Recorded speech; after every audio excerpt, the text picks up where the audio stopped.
This is May 31st, 2003, and we are at the Atria in Albany, New York, to interview Charlotte Pulliam Wilcoxen.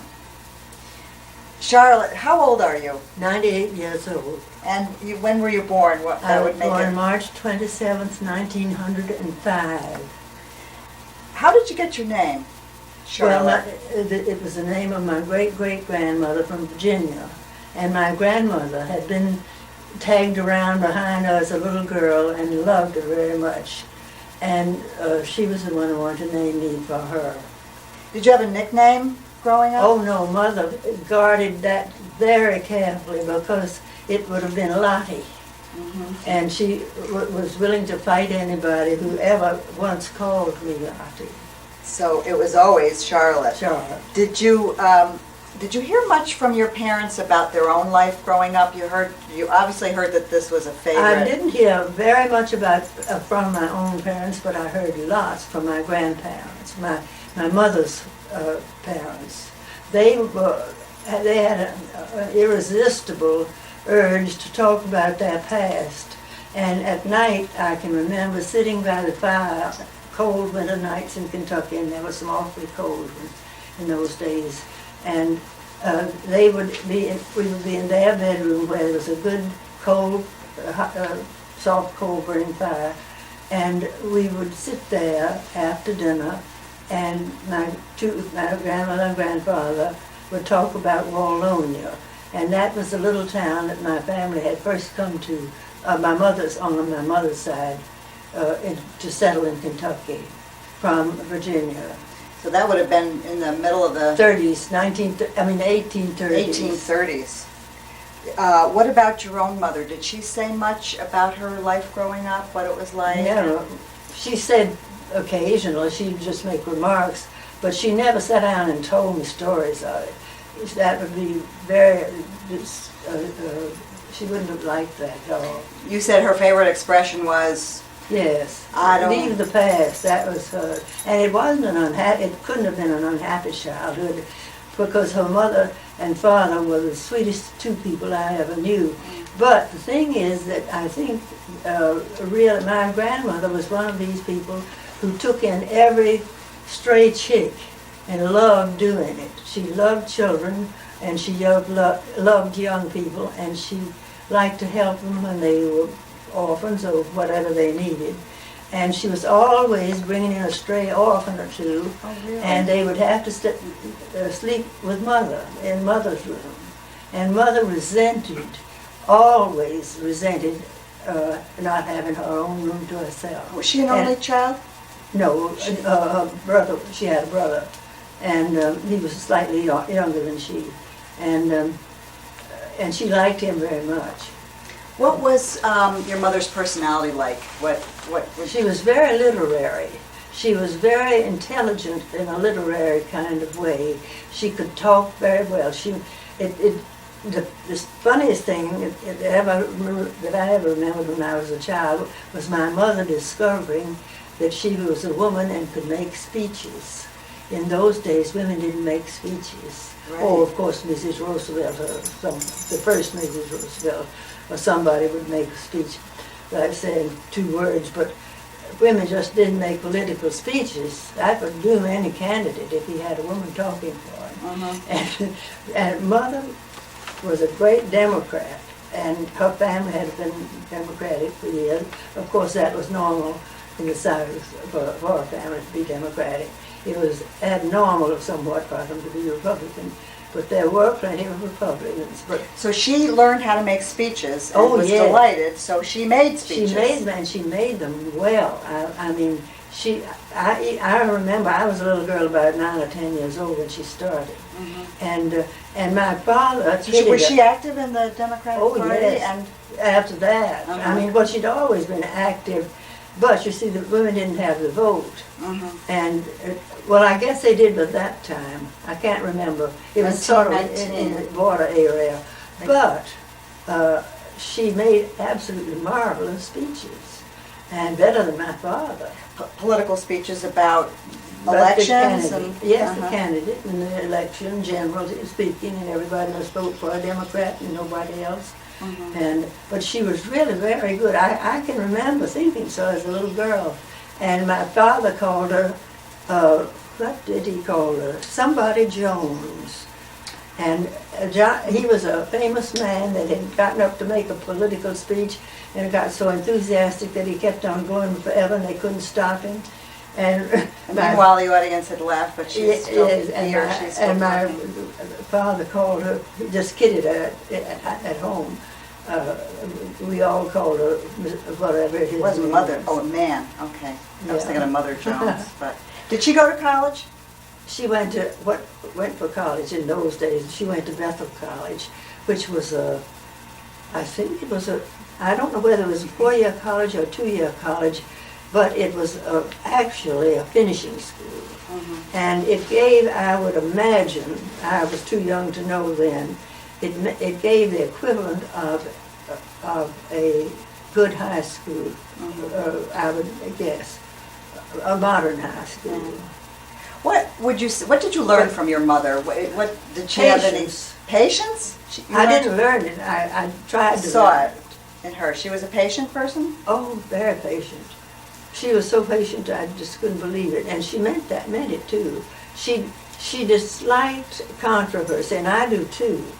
I used to, children used to get into controversies. Dalton will remember some of those, won't you, Dal? I couldn't think of any, Charlotte. Oh, you don't really? It was always a smooth, Well- a very copacetic group of children. Well, that was one reason. Never because argued or got into I any didn't conflicts? get into them all the time. Now, but she was a newspaper person, and she didn't like controversy or, Well, she liked political controversy. Oh, but not She family. thrived on it. uh-huh. But she didn't ever want any controversy or any social controversy. But political was all right to pull out your claws. And she did that if she thought it time. Yeah, if it would make a story or Yes. get her further the politics. She was Is there a very good anybody in the newspaper woman. family now that reminds you of your mother? No, nobody. Nobody? No, I can't. I was starting to say Gertrude, who was my first cousin, my mother's brother's daughter, only daughter. We don't seem to run to large families. Well, I mean, until I came along and had Until you real came children. along. I was determined I wasn't going to have an only child to suffer as I had. Oh, And so. you wished you'd had Oh, brothers yes, and sisters? I had a family of cousins of 6 children, and I used to go out and visit them. They lived on a farm, and I loved going out there. And they were poor. They were poorer than my father, his father, but a farmer, unless he was a very big farmer, didn't make much in those days. And but anyway, that's just you'll have to stop me from getting off. at the What sides. about your father? My What father- was your father's personality like? He He was a was newspaper very, person. very sharp-tempered and not patient. He was very impatient. And I guess that was one reason that Mother cultivated patience. But Did he get mad at you? Yes, he'd get mad at What would he me. do when he got mad at you? He wouldn't do anything. He Just never- yell? He never spanked me, or he never whipped me. Mother had a little peach tree switch, she called it. I don't know whether it was made out of peach tree or not, but it was a switch that was very sharp little switch, very small, and she kept it in her closet. And when I had done something particularly terrible, which I rarely did, I really have to say, she would get out that little switch and use it on my little legs. What did you do? What did you get in trouble? Do you remember getting in big trouble? I remember once, I used to like to dress up in ladies' clothes, and Mother was a good mother to have because she was very small. She was small. She and my great-grandmother were both very small. My grandmother and I were both larger. And, but anyway, I liked to dress up and play lady. And I would sometimes, when Mother was away, get out her best evening dress. Because it looked so pretty. It sparkled. It had sequins on it. And it had been bought when my father was president of the American Press Association. And at the summer meeting, he had to make a good impression. So Mother had to have it dressed as Likewise, had to make a good impression. and it was a beautiful dress, really. But when I would get it out when she was away from home and wear it, and her best shoes, that was a deserving of a switch. the only thing that called her patience never broke. She never got really mad, but she did spank me or switch me. But he was the one with the temper. Yes, but he never Not on you. laid a hand on me. Now he was a newspaper man, owned a newspaper. He What was was- the name of the newspaper? The Katie's Record, and it had been for years. So It you were in the gone center of it all. My family had owned socially. it for my own family owned it for 4 generations, and we felt that it was a very hard thing for my mother to sell it out of the family. After your father died, she carried Well, on for a she while. carried on but- 20 years, and that's a long time to carry on. They own the paper in a county.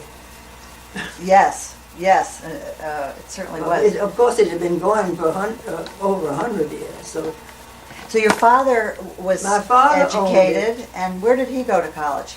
Oh no, my father wasn't. Oh no, heavens, no.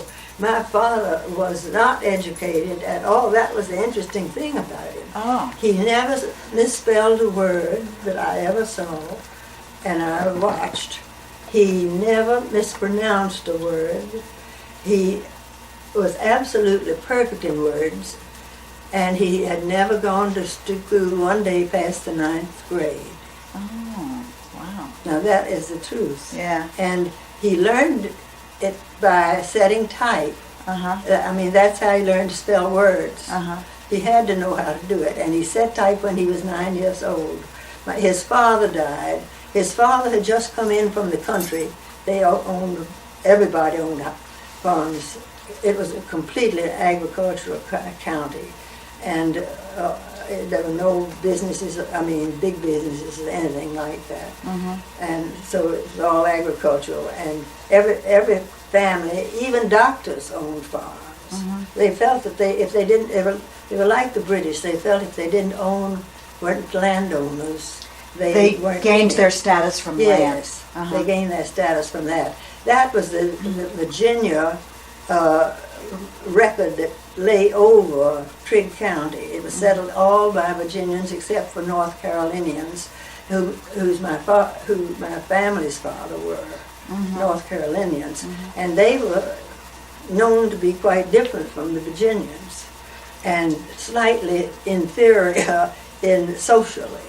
But your family, because of the newspaper, was at the center of things politically. Yes. And did any famous people ever come to your town and that you know?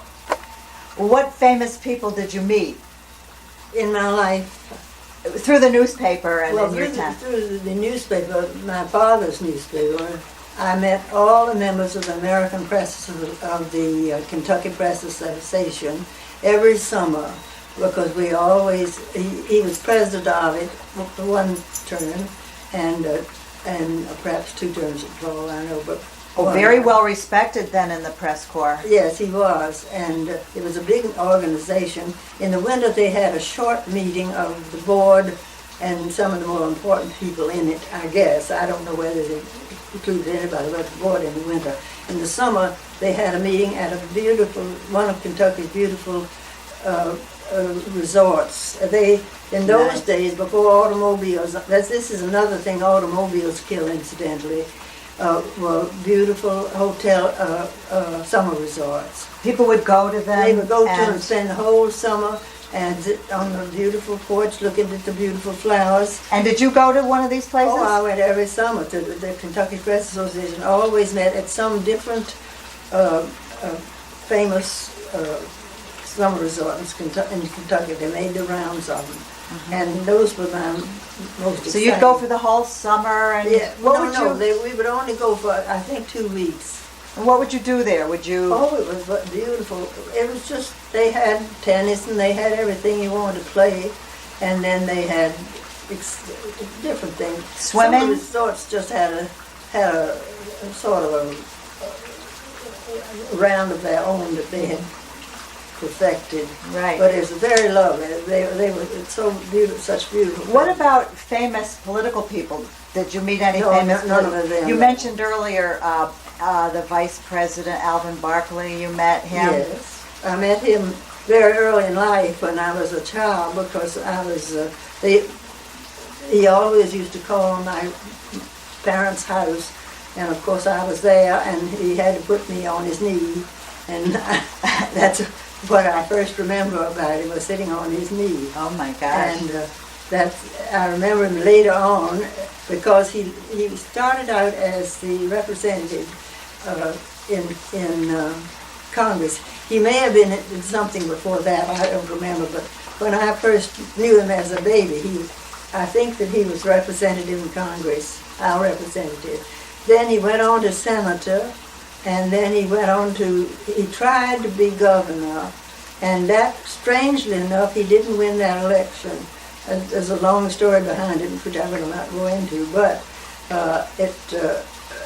my mother was his campaign manager. Oh, really? And she was very disappointed, of course, and everybody in Kentucky was, every Democrat. So your mother was not a traditional sit-back, passive Southern woman. She was out there. Oh, she was working and making speeches from the very beginning. Yeah. And it shocked everybody in Trigg County to begin with, but they got used to it and they liked it. And Yeah. and she really made the break there. in That's that where county. you learned how to make speeches, probably. Oh, I've boy. heard about some of them.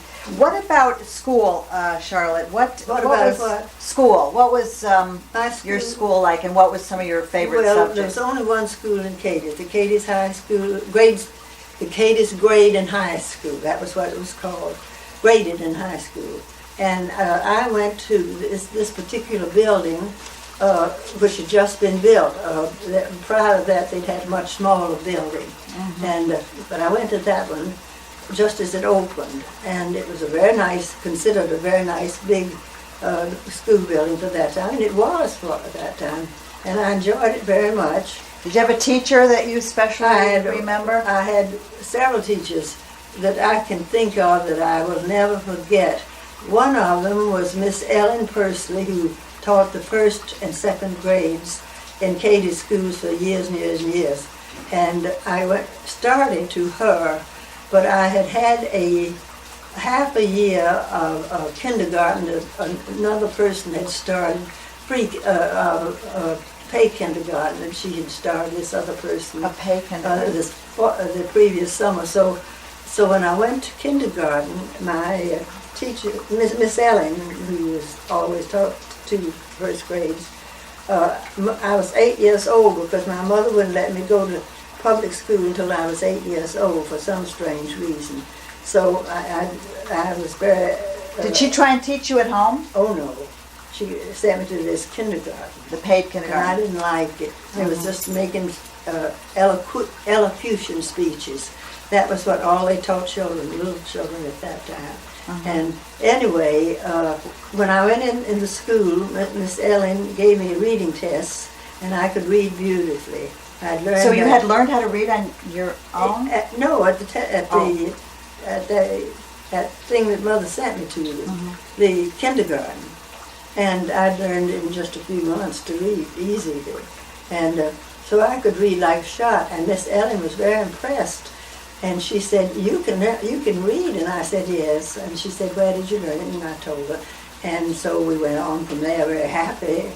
And I was basking in my own brilliance when all of a sudden Miss Ellen began to put strange hieroglyphics on the board. And I thought, what on earth are those things? And I was getting worried. And there was a girl named Mildred Powell who sat across in the next chair next to me on the other side of me. And she was looking at me very strangely. And I was getting very frightened because I didn't know what they were and what I was supposed to do about them. So Mildred Powell must have been a very understanding girl for her age, because she looked over at me and she said, what's the matter? And I said, I don't know what those things are, and I don't know what to do about them. She said, they are figures, and they are things that you have to solve. Mathematics? Mathematics. Oh. And I'd never seen mathematics before. Uh-huh. I wouldn't read anything connected with them, and I just, it had gone over me completely. When you were you a worrier? I am now, I wasn't then. You weren't a worrier. What do Well, I you? was worried about that, because that was sort of critical on my first day at school and all. Uh-huh. But anyway, Miss Ellen said, Charlotte, you just move over and sit with Mildred. Mildred, you teach Charlotte how to do mathematics. Oh. And that was my The introduction first- to mathematics, and I have accused that of being the cause for my always being an absolute idiot in mathematics. Well, that's okay. I'm sure that isn't the cause. I would have been that anyway, because I come from a long line of absolute idiots in mathematics who have never known how to make any money. But just the same, I based it on that. Right. Did you think about, as a young girl, what you wanted to be when you grew up? Did Oh, you think yes, about, I- what did you think about you wanted to I be? always wanted to be a writer. And Any particular kind of no, writing? I didn't think particularly of newspapers, but it turned out I was a newspaper writer. And When did you start to write for the newspaper? Your family newspaper? I didn't start, I didn't start, I started with Paducah. Paducah's one of the few big towns in Kentucky, and I worked on the morning paper there. How old were you? What? How old were you when I you was started? 17. When you started to? I got the job of the worst job in the world for me, because I hated things like that, a society editor. Oh. And And had to go to all the events and report Yes, on them? and, well, I didn't really have to go to them, but I had to collect information over the phone and write that down and print it, and it was the most boring stuff in the world. But I got so bored, I thought I was going to have to commit suicide to get away. But about 6 months, or maybe a little bit less, the editor asked me if I would like to be a real reporter. I hadn't said anything to him about anything, but I was just hating that society job. And? So he made me a real reporter. And then I got to because I'd been grown up in politics, in a political family, and was always, that was one of my greatest interests. They gave me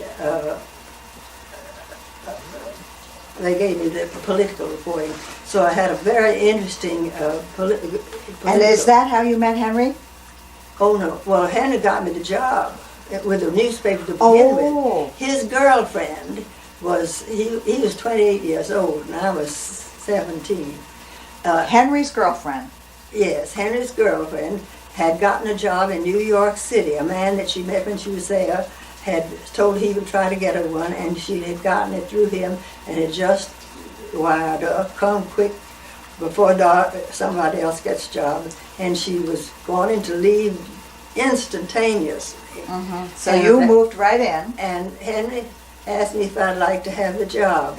Well, just anything to write on a newspaper would allure me, of course. Now, at this time, you were not going out with Henry. Oh You no, were not I just dating met him. him, Oh. really. Well, I was having 1 or 2 dates with him occasionally, but it was a very hit and miss thing. Now, what would you do on your dates? What When you went out on a date, what would you do? We talked. Henry loved to talk, and I did too, and we just talked. About what? What would you talk I about? haven't the foggiest idea. But anyway, we did. Was he your first boyfriend? Oh heavens, I know I had boyfriends before I even moved to Paducah. Because of a boyfriend. What? You moved to Paducah because of a boyfriend? Oh Oh. no. My father had to move there for his business. Oh. But I had boyfriends since I was 10 years old. Oh my goodness. And we went to Charlotte, the you've always movies. liked men, right? I adore men. We went to the movies in those days, me and my boyfriends did. I had a friend, Sarah Cameron, who always had a boyfriend, and she and my boyfriend and her boyfriend went to the movies. That was our main outgoing. What attracted you about Henry? Why did you fall in love with him? You don't know why you fall in love with people, Louise. I don't know why I fall in love with them. I really have never known. Was he handsome? Yes, he was looking. He wasn't wildly handsome, but he was a very nice looking man. Were you considered a beauty? No, I was not considered a beauty at all. Nobody ever mentioned the fact that I might be a beauty. I never even had any thoughts of it. But I was just nice looking. My high school picture that I took for the, For the yearbook, or? yearbook was the best picture of that period of my life. And I always liked it because it was such a down-to-earth, sensible kind of picture. It wasn't ugly, it wasn't pretty, it was just nice looking, if you know what I mean. Well, back to the love and the romance. How long did you go out with him before he proposed? 8 years. 8 years? Yes. And how did he propose? On and off. That's on and off. Now, 'cause one you year said- he went around the world, so I didn't go out with him that year. But I was going with him when he left, and I was going when he came back, but I didn't go out with him. How did he propose? I was trying to think. You asked that in that list you gave me, and I was trying to think. I did not have any recollection Just of his happened. proposing. What about the wedding? Did you have a wedding ceremony? Heavens, no. We ran No off wedding? and got married. Oh, you Oh, eloped. No one there but you and he and. And the minister and some of his witnesses and everything. Oh. We didn't want a big How wedding. come you did that? By that Well, time. we wanted to go to somewhere else, and we had to get married to do it, and that's what we did. We didn't want a big So wedding. what did Miss Edith say when she Oh, heard? well, she didn't like it, of course. My Uh-huh. father didn't like it. Nobody liked it. Dr. Pulliam and Mrs. Pulliam didn't like it. They were his parents. Yes, and awfully nice people. I was very fond of. I was fond of both of them. I always felt that Dr. Pulliam didn't like me, and I always also felt, maybe I was rationalizing, that the reason he didn't like me, he would have liked me because we were really a little bit congenial, but he had had great hopes for Henry's marrying a rich girl. Oh. Now, he wasn't one of those people who worship rich people because he was a doctor, and he was a long years doctor, and he could realize how many rich people had not been happy, and just as much as how many poor ones. What about Mrs. Pulliam? You know, we often hear that you have trouble with mothers-in-law, and Well, I did you never get had along with any her? trouble with my mother-in-law. She was awfully nice. She loved to cook. That was her favorite thing to do in the world, and I hated it worse than anything in the world. So it made us quite congenial. Oh, no competition. No And her competition. other daughter-in-law, Joe's wife, was a wonderful cook. So she and Etta could get together and discuss cooking all they want to do, but I never wanted to discuss anything All about you it. could do, you could And just eat and enjoy their food. we just enjoyed Did each anybody give you advice about marriage? No, I didn't ask any. I never asked advice about things. Oh. I don't know why. What I about guess- giving? I think it's- Do you have any advice? Okay, so you're not giving it to anybody in particular. Do you have any advice about marriage and how to have a good marriage? Well, for one thing, you can't make a good marriage out of what's a bad marriage to begin with. But that's not a matter. That's just a truism. So just start off with So a let's decent. start over. No. Did you have a good marriage Oh, I had a good marriage. with, yeah. with Henry? Yeah, but I don't remember anybody giving me any advice about it, and even whether I would have taken it if they did. I mean, I'd have thought it was good advice and not taken. But I wouldn't just take it. What about your ideas about keeping it going, keeping a marriage going? Okay. Well, I think in the first place, Louise, this is too long a subject to get into. Getting a marriage going and keeping on going, for one thing, depends on the social era in which you live. Now, in 1905 in Cadiz, Kentucky, if a woman got a divorce, she would be considered as bad as a prostitute. Oh, really? Well, not quite. That's putting Very it up. unusual. But You'd it's stay very with- unusual, and everybody frowned at it and everything, and nobody got it except there was one woman named Mrs. Cameron. In fact, her daughter was my best friend because they lived next door to us. And Mrs. Cameron was a very pretty woman, and she had been married to a very handsome doctor who was strange to Katie's. He had come there from somewhere else, and he was very handsome. I never saw him, but she divorced him, and he left town before I ever saw him. It's a big scandal. And that did her in the rest of her life with people of Katie's. That's too bad. Just getting a divorce from Dr. Cameron. Now, she may have had some, I won't say that she might not have had some peculiar little habits on the side. Okay. But I don't know. I don't know that she did. Well, anyway, you had a long marriage with Henry, and how long before you had children? And Did we have children? You and Henry. Well, I never counted. Darcy is, I think Brown was 16 when Darcy was born. Uh-huh. Whoa. Uh-huh. 16 years. Yeah. What did you find most difficult about raising children? But you asked that question too, and that was a very hard one for me to answer, and still is. I think it's just difficult, and it's different in so many ways. It would take me too long to even start on. Okay, well, what about what's rewarding about? Well, the rewarding thing that I've had with my children is that they have all, none of them has ever done anything terribly exciting in life or important or anything, and I didn't expect them to, and I didn't ask them to, and all of that. But they've all led good lives. They've led lives that have satisfied them, I think, as much as one's life ever satisfies the average person. I think they've been happy.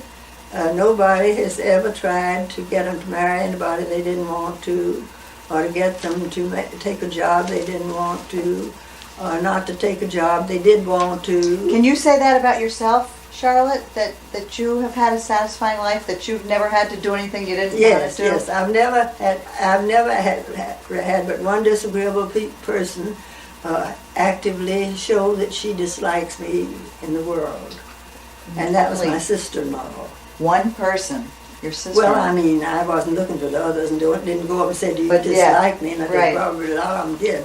But she's the only person who ever showed enmity to me on a large scale.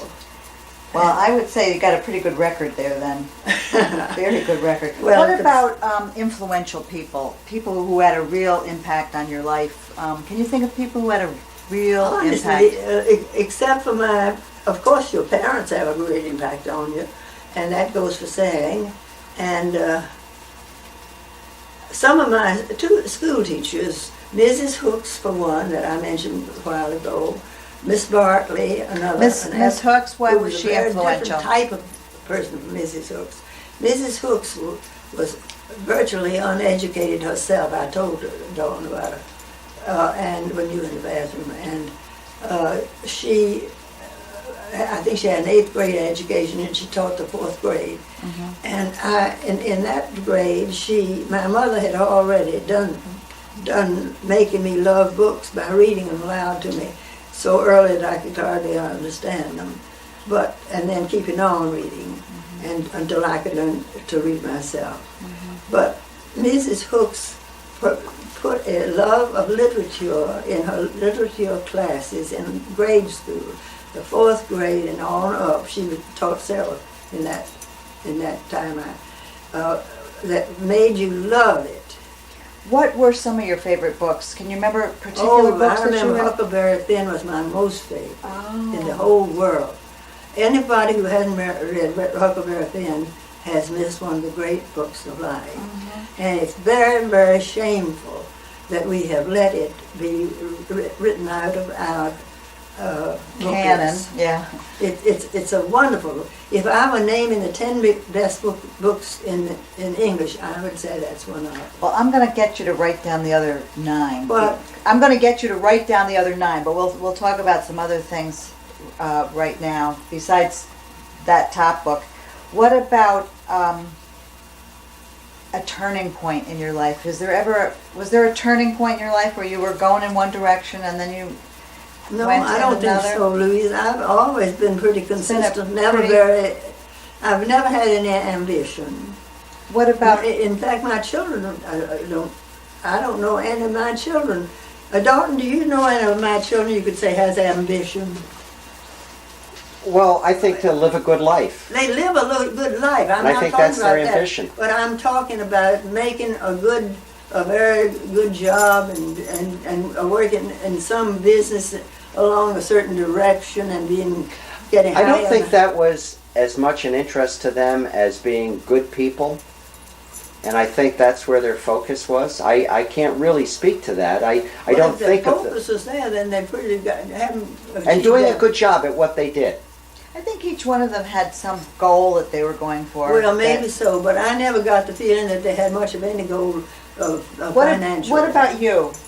What goals did you have? Well, Did I you don't have remember some? having to write, to have a job in which I could write. Yeah. That was my only goal when I was growing up. And then when I got 7 kids, I couldn't, for years and years and years, I couldn't work outside of the home. That, And but you that- did continue to write when the kids Oh, I were small. wrote too. whenever I could, but that was a great trial to me. Frustration. And my yeah. husband knew it, and he was sympathetic. Uh-huh. And he kept saying to me, pretty soon they'll all be to the point where if you want to get a job, you can get it. Mhm. And we were both felt that I shouldn't get a job. I didn't feel that I ought to get a job, but I wanted to. And he knew I wanted to. And he was very sympathetic with it. And of course he died, but his dying made me have to go to work. Right. That's when you went. You became a secretary, or is that when you became a librarian? Oh no, I had to go Oh, to work. Didn't you work for Family and Children's Services? Yes. Right. I worked for Havens Electric Company first. Right. Right. Was that a stressful? Was that the most stressful period in your life that time? Well, it was the most, it wasn't really dreadful. I felt I was accomplishing something. So it didn't make you feel dreadful, but it made you feel, not even scared. It's funny, when Henry died, we had about $3,000 in the bank, and that was it. And that was it. And you weren't And I fearful, wasn't or afraid of anything. you knew that you could. I thought I could Okay. handle anything. I don't know why I thought so, because obviously I couldn't. But I wasn't worried. That's a wonderful. And I had a lot of fun working in my first jobs. I felt so released that I could work. Mhm.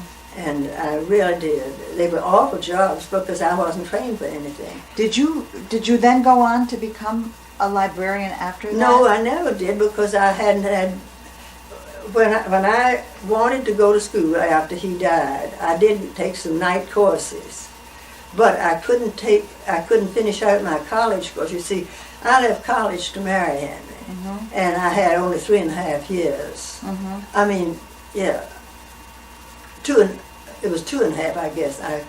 I think it was 2.5 years, and I could really easily have worked and finished up in a few years my college degree, and then I could have gotten a good library job. But by that time, all libraries in the United States had refused to take any pupils who did not have a college A education. bachelor's degree. Uh-huh. Yeah, a bachelor's degree. And so that kept me out, because any money that I could get together, I had to send my children to school rather than me. And I didn't have much, and they all got it by going into the army. Right. Joyce even. Right. And of course the 3 little ones didn't. And Did you get a bachelor's degree? no, You've never gotten one. I never was able to go to college. I didn't have any money. And so all the expertise that you have about went- library science and all the expertise you have about research and the work you've done in ceramics is all your own Oh, yes. self-study. Is there anything you wanted to do in your life but weren't, or you regret? That's a good question, Louise. I'd have to think a long time and take too much of your time. I don't know. Oh yes, I always wanted to write a novel. I would say. And you have written a novel, I've haven't you? written 3 novels, but they haven't been published, so you don't count them. And that's unfortunate, but it's not unfortunate to the world, so it doesn't really matter that much. Do you write now? Oh, I'm always writing things. I just had an article come out last month in the Journal of the American Ceramic Circle, which is one of the largest circles. It sounds silly because it's named for an English organization, which called a magazine the English Circle, and that's why it has this rather And you just just sounding name, but it's the biggest, one of the biggest organizations in the United States and Canada, because it includes all the professional librarians in both of those countries who wanted to join it, and of course they do. and At you least wrote an most of article them for do. them. What? And you just had an article published with them, so you're And continuing to I've write. had about 6 published in that. Uh-huh. I've had lots of articles. Well, that I think is your And genre. I've had in other magazines that are even more interesting than that. Charlotte, how do you think you're different from other people your age? Well, I think one of the main reasons is, and I know that anybody is not considered strange if he or she thinks that this is a stupid thing to call it, or whatever I'm calling it. I don't care what people think about me if I feel that I am not doing anything wrong. You don't care what people think about you, No. as long as you My don't think you're friends doing and anything relatives wrong. and everybody who ever thinks about it, if they are any people. So who- this means you only care about what you think about yourself. This is No, this is more I don't important. mean that. I don't mean I'd rather they would think nice things of me, but I'm talking about. You don't organize your life around what other people think. No, You organize it around what I think is believe. right, and That's it is what the I proper mean. thing to do at the time. And and I I would don't imagine give a- that gives you a lot of freedom and a lot of peace of mind. It because certainly does. People do I don't- spend a lot of Oh, work. these people who are always worried about what somebody that thinks of them must lead a horrible life. What do you think? You've lived a long life, Yes, and I have. do you have any explanation for why you've lived so long? What have you done that's been I contributed have to two your longevity? explanations, and I think both of them are legitimate. In the first place, I come from a family that is rather notorious for its good physical habits. Now, I had one great-grandfather who died 4 months before I was born, and I've always wished that he was the one ancestor that I would like to have known. Mm-hmm. He was so funny, he was so very witty, and he, What was this uncle's name? everything I admire, except he was a notorious drunkard. And he drank himself, not to death, but he drank his family out of any chance of ever having a particularly good life. And what was his name? His name was Matt McKinney, Uh-huh. and he was a Virginian, and he was born from a Virginia mother and father. So you're proud of the And- health habits of your family, and that's why you think you have aged so well, because you've taken care of yourself? And Well, no, it's much more than that. I think one of the first things why anybody lives a long time is his genes, and what he inherits in genes. And I happen to inherit a good gene pool. And I have also done everything I have done, including drinking, moderately, and eaten too. I've never eaten too much. If I know that I'm eating too much and I know exactly where the line is, I stop. You know when to stop eating. Yes, That's what I my don't father have used to to get say. in the middle of the night and get soda and other things that'll kill you. And Bravo. I just know that, and I don't do it. What about exercise? Do you get exercise? No, I don't like exercise. I hate to get exercise. When I hear them over the loudspeaker here in this house telling you that at 9 o'clock we're going to have exercises in the TV room, or sometimes in the bingo room. They eat bingo around here. Yeah. It's their solace. Anyway, I just wonder. Scream.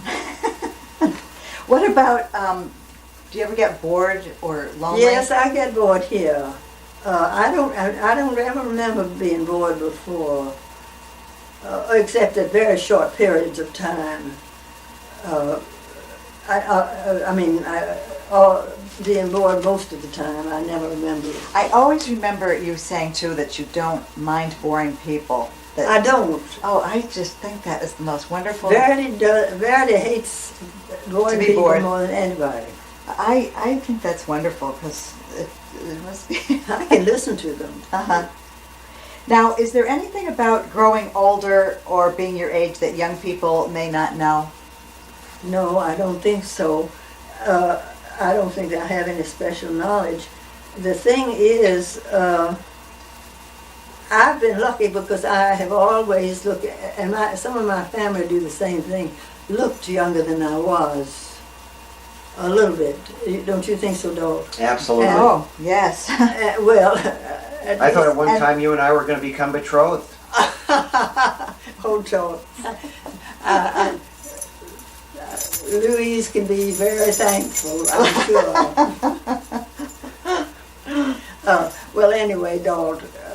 Okay, let me ask you about some just short answer questions. Happiest time in your life? You had that on your list, and I tried and tried, Louise. I really did try hard to think of it. And I've had plenty of happy time. In fact, my whole life has been happy. I don't have, except for Helen Pulliam, who's, That sister-in-law? yeah, that's still, that's still hurting. Yeah. Although why, I don't know, because she wasn't at all smart. Uh-huh. And she was a very disagreeable, I thought, person. And I knew other people who thought so too, so I don't feel bad about that. Let me ask you a question about your mother and father. If you could see a tape of them, like we're doing Yes. now, talking about themselves and their lives, what would you like to have heard about their life and their stories? What would you like them to had share? a wonderful life. I mean, he had a very nice early life. His father died when his father was 30 years old, having just founded a new grocery business, and come in from the farm to do it, and had no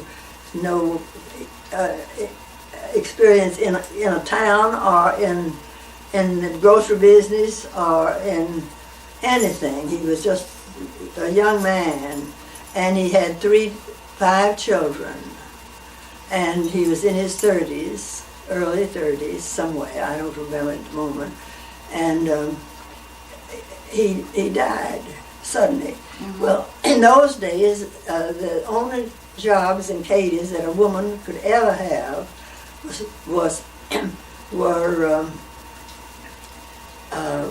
school teacher and working in a department store. And there may have been another one, but I can't think what it was. And that was it. That was all he could do. Well, there weren't that many. It was a very small town, about 2,500 people. Mm-hmm. So what did she do? What did the wife do when the husband died? Well, she didn't do anything because she couldn't do anything. Oh. She couldn't do anything. She had 5 children, And she had no money whatever because he spent everything he could rake up together. And so what happened was, her children, the eldest was 14, and they went down, 3 boys. My father was the second, he was 9 years old. I think there was a sister in there. And then my father was 9 years old. Thank you, dear. That was very thoughtful. And So if you, so what had to be done was that her brother, who was fairly well off, I suppose really supported her. But my uncle, my eldest uncle, was 14 years old. So they got him a job eventually. He and my father both left school. My father was 9, he was 14. He left school and went to work at the newspaper office, and for Mr. I don't remember his name. And he learned to set price. so he did what he needed to do, just sort of like you did Yes. in your difficult time. Exactly. Is there any question that I should have asked you, but I didn't? What?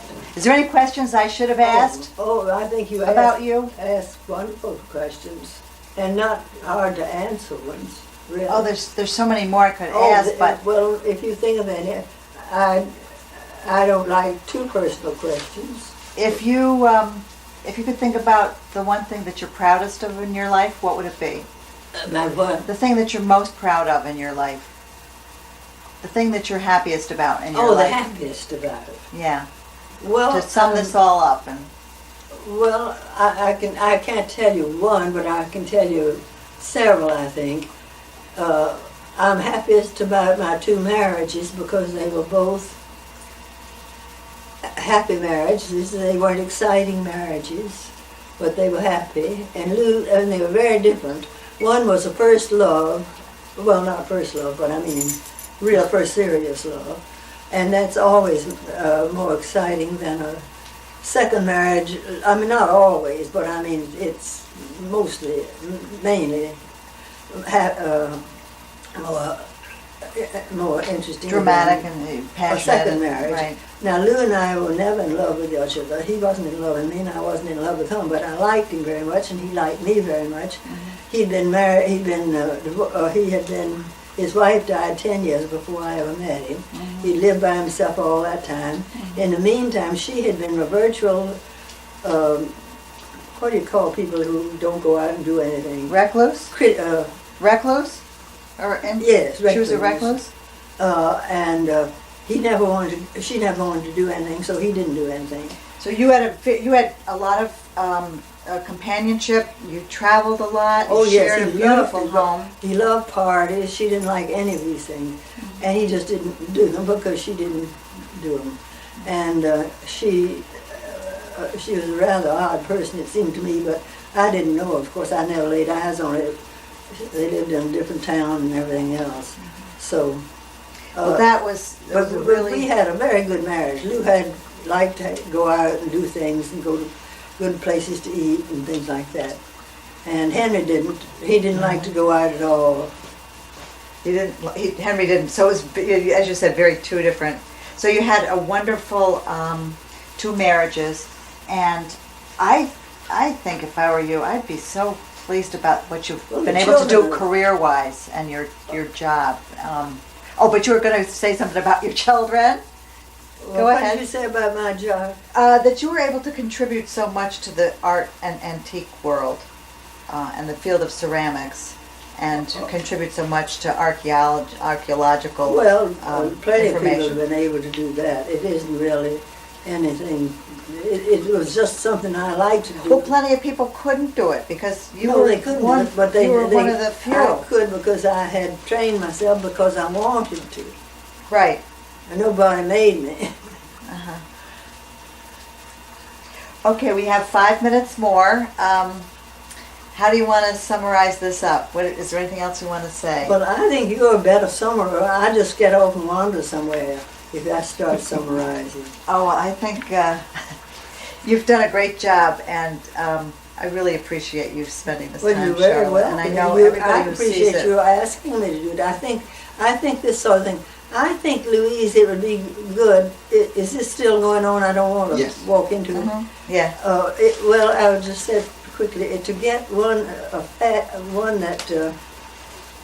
I've sort of forgotten the train of my thought now because I got off it, and that takes me very little to forget it. Well, I just want to say thank you. Well, you're welcome, dear. And you're one of my sweet, long friends, and I love your hair. Oh, thanks. Thank you very much. I told her it made her look 10 years younger. Oh, I like that. I didn't know who Louise was, and she looked so young. I thought, who is this young woman? She looks great, doesn't she? Yes. Why don't you say goodbye, It's Charlotte, shaped to well. everyone? It's- Just say- Well, I'm going to give you a kiss because I want this down on tape for your children to know I could have been their father. I could have been number 3.